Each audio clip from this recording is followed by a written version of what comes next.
28 na ang nasawi dahil sa napakalakas na bagyong tumama sa mga estado ng Kentucky at Missouri sa Estados Unidos. Alamin natin ang karagdagang mga detalye mula kay Jeff Sanidad. Isang hindi mapigil na spring weather system ang humibla ng napakalalakas na mga buhawi sa US Midwest at Ohio River Valley.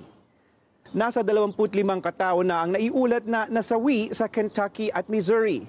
Dagdag dito, sinabi ng mga opisyal ng estado at ng mga lungsod na nasalanta rin ang napakaraming tahanan at pag-aari.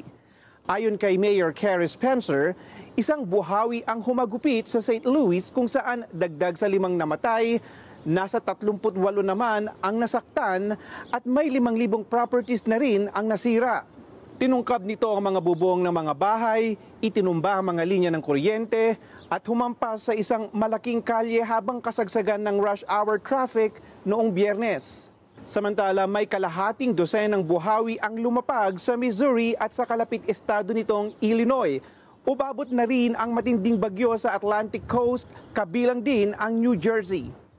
Ayon kay US Homeland Security Secretary Kristi Noem, nakipag-ugnayan na ito sa governors ng Missouri, Kentucky at Illinois upang mag-alok ng federal resources bilang tulong sa mga estado sa pag-agapay sa iiwang pinsala ng bagyo. Jeff Sanidad, Washington, D.C. para sa Mata ng Agila International. Trusted, connected, on point.